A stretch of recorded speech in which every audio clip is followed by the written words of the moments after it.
歡迎大家繼續收睇《週一長談》呢個節目。我哋今日同大家討論嘅咧就係反恐法。咁啊，反恐法呢樣嘢就好似大家經常都會討論，但係究竟大家有冇諗過咩叫恐怖分子呢？乜嘢人先叫恐怖分子呢？恐怖分子係咪一定要有呢個政治動機或者係一個宗教動機先係恐怖分子嘅咧？咁我哋呢一節咧同大家集中討論呢個話題。今日我哋好高興嘅嘉賓咧就係新民主黨喺本拿比同埋新西敏嘅國會議員 Peter Julian。Peter, welcome again. Thank you. First of all, I'd like to ask you, what is the definition of a terrorist? Well, on one hand, we saw the two tragic incidents in Ottawa and Quebec. They are mentally ill people. But at the same time, we heard, well, in Canada, there are a few very infamous murderers like Paul Bernardo, Robert Pickton.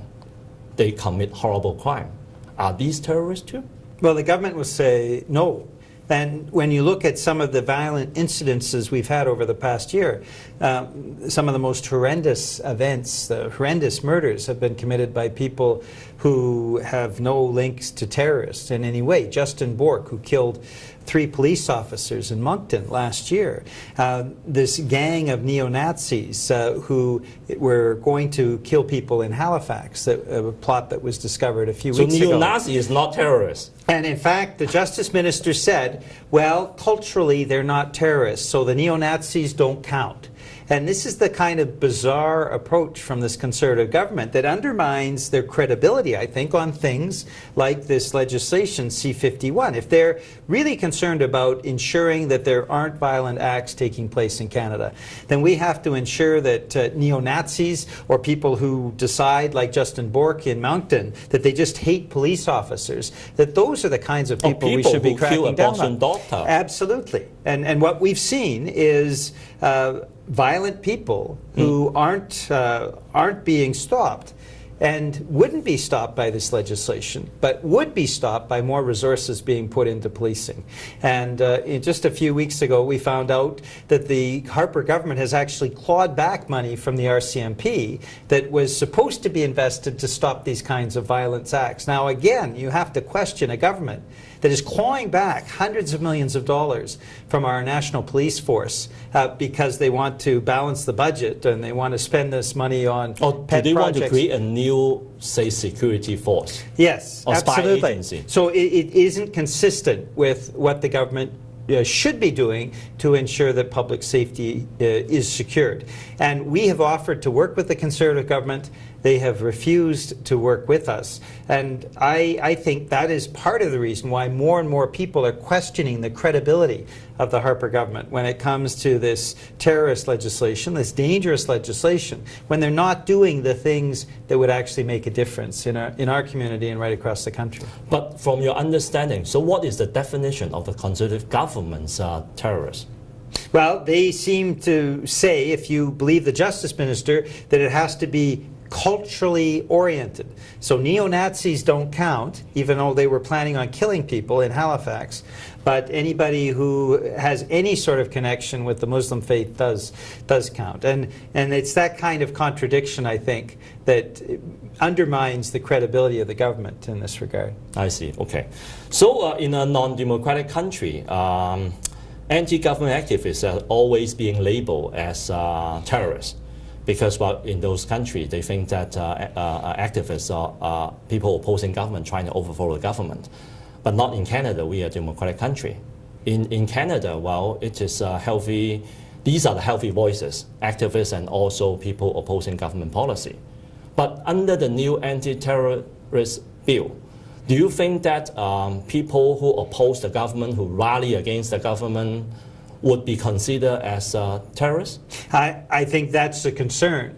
Now, First Nations organizations have decried this bill because they're concerned about how the CSIS, the government secret intelligence agency, will use it. Environmental activists have already been often followed by the police, and so there are concerns there as well. Now, the reality is the way this bill has defined any ability of CSIS, the Canadian Security Intelligence Service, to disrupt activities that not only are terrorists, but any activity that may be considered disrupting the economic life of Canada, you could assume that. Well, so in this case, when angry workers or drivers blockade the Vancouver port, then it could affect our economy. Absolutely. The wording is so vague. Or how about, as many British Columbians do from all communities, opposing the Northern Gateway pipeline because of the impact, the negative impact it'll have on the economy? What happens if people stand up in those communities and say, we don't want this pipeline to go through? To what extent can the Canadian Security Intelligence Service then use their ability to disrupt these demonstrations to take actions that are not in keeping with Canada's democratic traditions? Every Canadian has the right to speak out freely and peacefully on issues. What this does is this bill gives CSIS the ability to disrupt those types of activities, which even include the democratic ability to speak out and oppose some of the policies of the government. Well, I understand that some audience might find what you just said incredible, because in Canada, while opposing government expressing different opinion is our right, it's our basic right, constitutional right. But there is a news story that if people heard about that, it's an absurd, incredible news story happening in Burnaby. Actually, it's your community. A grandmother who opposed Kinder Morgan pipeline expansion was recently being found that she has been followed and monitored and visited by anti-terrorist RCMP of police officers. This is quite a shock for a grandmother who, what she does, actually I think she is a participant of the Kinder Morgan environmental review hearing too. But even with her background, she was being monitored by anti-terrorist police. So this is before the bill was passed. Yes. So what happened after that? Yes. How much worse could it get for First Nations, for environmentalists? That's a very broad question, and that's why over 100 of Canada's leading legal experts took a position firmly against the bill. It's because they are concerned about this slippery slope of eroding civil rights. Now, every single other country within NATO, the North Atlantic Treaty Organization, that has an intelligence agency also has very clear oversight. The United States has clear oversight, the United Kingdom, etc. All those countries have put in place very firm oversight to avoid excesses that the intelligence service could be engaged in. But Canada has very little oversight. In fact, judges have criticized CSIS already because of its lack of oversight from the civilian sector, from political representatives, and yet within the bill, not only is there not any improvement in oversight, there's real concern that virtually no oversight exists at all. Now, the Conservatives will point to the fact that CSIS should go and get a judge's mandate when they're committing illegal activities or unconstitutional activities, but it's up to CSIS to determine whether or not to go see a judge. And the judge has no ability to follow up and to find out whether CSIS even respected the conditions of the warrant. So to pretend that there is oversight in this bill is absolutely ridiculous. There is no oversight, and that even broadens the concerns about the dangerous nature of this bill. Well, with the new anti-terrorist bill passed, what do you think would be the worst scenario? After the 9/11 incident in U.S., of course, while the U.S. government took over and implemented some tough measure in terms of anti-terrorists, and after some years, we heard a lot of abuse, a lot of the human rights are being abused, violated.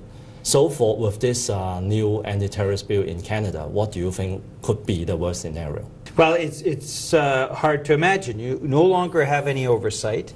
The oversight that did exist was rudimentary at best. You have a government that has already indicated that they don't like people opposing their policies. And you have in British Columbia people from all walks of life, of all origins, who are opposed to things that the government holds dear to itself, for example, pushing through the Northern Gateway pipeline. So to what extent then can these new powers that the government is giving itself and giving the intelligence service, to what extent could those powers be used to disrupt what are perfectly legal democratic activities speaking out against government policies. We don't know to what extent they could be used. We do know that the loopholes exist in the legislation, and we do know that is why former prime ministers, as you mentioned, former justices of the Supreme including Court, conservative government prime minister. absolutely, Yeah. both conservative and liberal, and as well, the leading law experts in the country, the leading law professors from across the country have all denounced this bill. And yet, even with all of that weight of very credible people who are saying this bill is dangerous and it does not fix the concerns around public security, because that is really something that can be addressed in another way. Even with all of that, the Conservative government has refused to accept amendments to this point, and they continue to push ahead, which means, I think, that ultimately this bill will be challenged in court. It's happened 6 times in the past year where Conservatives have brought forward shoddy legislation, bad legislation that the courts have rejected. And I'm hopeful that here again you've got legislation that is obviously dangerous, poorly drafted. You could well have the courts reject it within a few weeks of it being adopted. But why the Conservative government is pushing ahead with something that will surely be rejected by the courts is another question. And no Conservative seems to be able to answer that question as to why they're pushing ahead with this bad bill. But at the same time, we have a recent poll indicating that a lot of Canadians actually support the government, these kind of anti-terrorist measure.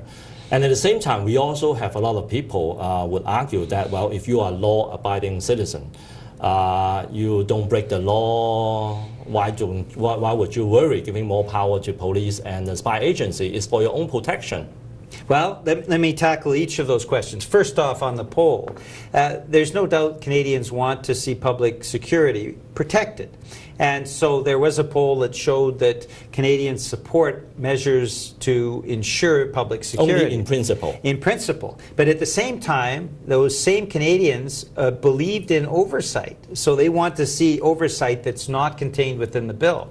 Now, the NDP has been the one party, and Tom Mulcair, our national leader, has taken a stand opposed to the bill. And what we've seen in the last few days is a jump up in NDP support.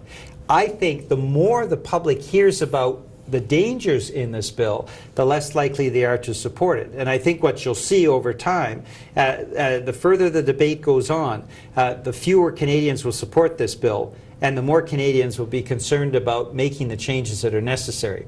Now, the other question that you ask is around people who are law-abiding citizens. We all are. You are. I am.